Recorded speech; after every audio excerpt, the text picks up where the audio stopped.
तो पता है कि प्लेटलेट कम होते हैं। तो मैं आपके माध्यम से दर्शकों को यह बताना चाहूंगा कि 95% लोगों को प्लेटलेट की कभी आवश्यकता ही नहीं पड़ती डेंगू में।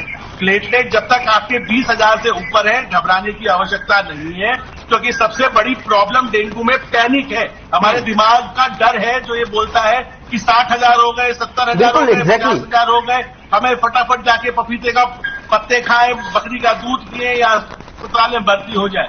मेरा निवेदन आप लोगों से यही है कि हम कोटेस में जब तक प्लेटलेट 20,000 से नीचे नहीं होता, लोगों को भर्ती नहीं करते। तो प्लीज बार बार मैं आपको यही बोलना चाहूंगा, कोई भी ब्रूफेन बोवेरॉन नामक दवाई ना खाएं और प्लेटलेट 20,000 तक जब तक नहीं नीचे जाते तब तक पैनिक ना करें। प्लेटलेट चढ़ा के वो जो 5% में से 4.5% लोग ठीक हो जाते हैं और 0.5% लोगों को ही अस्पताल में जरूरत पड़ती है भर्ती होने की। तो कहने का तात्पर्य ये है कि पिछले सालों के मुकाबले में क्योंकि अवेयरनेस बढ़ी है, तत्परता बढ़ी है, मेडिकल केयर में मोर्टालिटी बहुत कम हो चुकी है, पर हमारा कर्तव्य उसे 0 पे ले जाना है। तो इसलिए हम ये कहना चाहेंगे लोगों से, पैनिक ना करें, रेगुलर तरीके से अपना पानी का सेवन करें, जूसेस वगैरह पिए। तीसरी चीज, प्लेटलेट चेक कराते रहें, हर एक दिन पे छोड़ के एक दिन, और किसी का तेजी से गिर रहा है तो रोज, और अगर प्लेटलेट कम 20,000 से कम है तो अपना प्लेटलेट चढ़ा के अपना नॉर्मल की तरफ आगे बढ़े।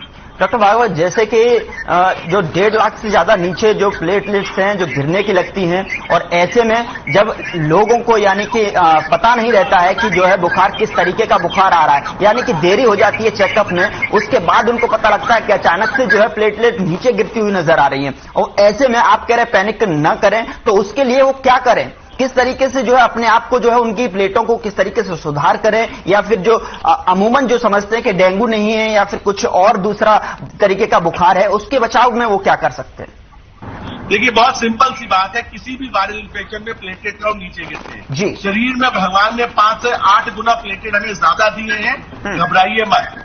अगर शरीर पे कभी भी लाल धब्बे आते हैं, नाक से खून निकलता है, तो आप इमीडिएटली डॉक्टर के पास जाइए, हो सकता है आपका प्लेटलेट कम हो। कभी भी यूरिन में ब्लीडिंग हो, टट्टी के रास्ते से ब्लीडिंग हो, तो ध्यान रखना आवश्यक है।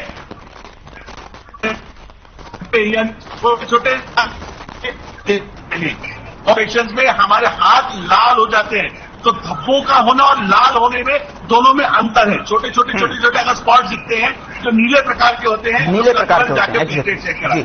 जब भी बुखार आता है आपको, डेंगू की जांच दूसरे रिपोर्ट चेक करवाएं, क्योंकि उससे मॉनिटरिंग में मदद मिलती है कि मैं कितनी फ्रीक्वेंटली मॉनिटर करना चाहता हूं। इस समय मौका बदल रहा है, और भी प्रकार के रेस्पिरेटरी वायरल इन्फेक्शन भी इस समय बहुत कॉमन है, जिसमें प्लेटलेट काउंट 1 लाख तक 70-80 हजार तक गिर सकता है और चौथे 5वें दिन पे बढ़ने लगता है। तो इसीलिए ये जानना जरूरी है कि आपको डेंगू है या नहीं है। बुखार आए, सेल्फ मेडिकेशन मत करिए, केमिस्ट में जाकर दवाई मत लीजिए, मेरा हाथ जोड़ के निवेदन है। ओके, डॉक्टर स्वाति हमारे साथ बने हुए हैं। स्वाति, मैं आपसे पूछना चाहूंगा कि जिस तरीके से क्या नॉर्मल जो डेंगू का बुखार होता है और एक नॉर्मल बुखार होता है, उनमें जो एंटीबायोटिक्स हैं बिना सलाह के डॉक्टर के ले लेते हैं कुछ लोग जो है, क्योंकि उनमें जो जैसे बुखार आया, किसी को फीवर है, और उसे देखते ही नॉर्मल एंटीबायोटिक्स जो है लोग सेवन करने लग जाते हैं, ऐसे में कितना सही रहेगा? देखिए, ये बहुत ही गलत प्रचलन है जो कि लोग अपने आप से भी कई बार शुरू कर देते हैं, और ये बिल्कुल नहीं करना चाहिए। और डेंगू एक वायरल बीमारी है, और वायरल में हम एंटीबायोटिक्स का इस्तेमाल नहीं करते हैं। जब तक कि कोई कॉम्प्लिकेशन ना हो या कोई सेकेंडरी इन्फेक्शन का हमें कोई सस्पिशन ना हो, तब तक हम लोग एंटीबायोटिक्स नहीं देते हैं। और जैसे अभी डॉक्टर भार्गव ने भी बोला कि घबराने की बात नहीं है, इसमें सबसे जरूरी चीज जो डेंगू में घर में रहते हुए करने की है, वो ये है कि अच्छी तरह से रेस्ट करें और पानी की मात्रा, तरल पदार्थ की मात्रा अच्छी रखें, अच्छे से हाइड्रेट करें अपने आप को, क्योंकि बुखार जब डेंगू का होता है तो वो बहुत डिहाइड्रेशन साथ में करता है, और इसी की वजह से हम देखते हैं कि लोगों को कॉम्प्लिकेशंस भी होते हैं। तो अगर कोई जैसे हार्ट के पेशेंट हैं या किडनी के पेशेंट हैं जिनको कि पानी का रिस्ट्रिक्शन डॉक्टर ने बताया, उनको अगर हम अलग कर दें तो बाकी जितने भी लोग हैं हैं वो आराम से खूब अच्छी मात्रा में 2-3 लीटर पानी किसी न किसी फॉर्म में लीजिए, चाहे सूप, जूस, नारियल पानी, जो भी आप ले सकते हैं जो आपको पसंद है, उस तरह से लेते रहिए दिन भर। उससे जो है जल्दी रिकवरी होती है और जो कॉम्प्लिकेशंस हैं डेंगू के वो नहीं होंगे। लेकिन कुछ डेंजर साइंस हैं जो जरूर पता होने चाहिए, जैसे कि अगर किसी को बहुत ज्यादा चक्कर आ रहे हैं या बेहोशी की हालत में लग रहा है या गफलत जैसी हालत है, ठीक से बता नहीं पा रहे हैं कि कहाँ है, दिन है, रात है, क्या है, या अगर किसी को नाक से खून आ रहा है या पेशाब में या मल में खून आ रहा है, तो ऐसी स्थिति में जरूर तुरंत डॉक्टर से जो है संपर्क कर लेना चाहिए ताकि आगे का जो ट्रीटमेंट है वो उस हिसाब से चल सके। लेकिन 99% लोग आसानी से घर में रह करके ठीक हो जाते हैं। कुछ आपको सपोर्टिव ट्रीटमेंट लेने की जरूरत होती है जो कि आप अपने डॉक्टर से संपर्क करके ले सकते हैं, क्योंकि इसमें कई बार रैशेस भी होते हैं जिनमें बहुत खुजली होती है शरीर में, बहुत ज्यादा कमर में दर्द, सर दर्द, बदन तोड़ बुखार इसको बोलते हैं। तो उस तरह की परेशानियां आती हैं, उसके लिए आपको क्या लेने की जरूरत है ये आप डॉक्टर से पूछ सकते हैं। और खास तौर से जो ब्रूफेन, कॉम्बिफ्लेम, इस तरह की दवाइयां होती हैं उनको अवॉइड करना है, क्योंकि वो प्लेटलेट काउंट को और ज्यादा कम कर देते हैं, गिरा देते हैं। इसलिए ऐसे में सिर्फ क्रोसिन या पैरासिटामोल जैसी जो गोलियां हैं उन्हीं का सेवन करना चाहिए और कोई भी दवा अपने आप से नहीं लेनी चाहिए, डॉक्टर की सलाह से ही लेनी चाहिए।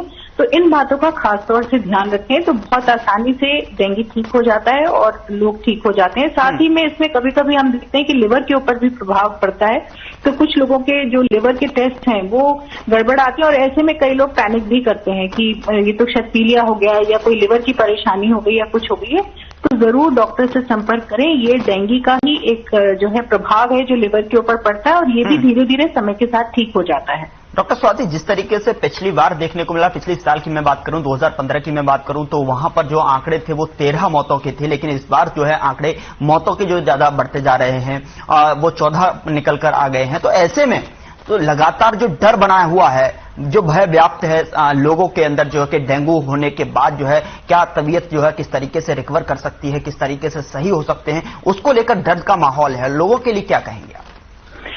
देखिए, पहली बात तो डरना नहीं चाहिए, लेकिन जैसे आपने कहा ये बात सही है। इसीलिए हम ये बोलते हैं कि जब बुखार होता है तब आपको जरूर टेस्ट कराना चाहिए, डॉक्टर के संपर्क में आना चाहिए। कई बार लोग 4-5 दिन घर में खुद ही ट्रीटमेंट करने लगते हैं, जैसे आपने कहा एंटीबायोटिक्स वगैरह का सेवन करने लगते हैं। ऐसी स्थिति में आपको पता नहीं चलता है कि आपको कौन सा बुखार है और जब कॉम्प्लिकेशन सामने आते हैं तब आप डॉक्टर की तरफ जाते हैं।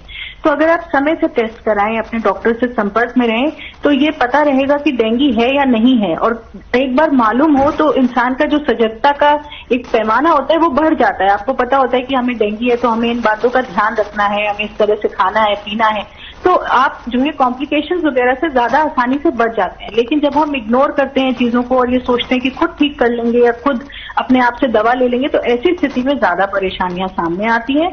और खास तौर से बच्चों को लेकर के थोड़ा सजग रहने की जरूरत होती है, क्योंकि जब बच्चों को बुखार होता है, इस तरह की परेशानियां होती है, तो बच्चे अच्छे से खाते पीते नहीं है और ऐसी स्थिति में हम देखते हैं कि कई बार बच्चों में कॉम्प्लिकेशन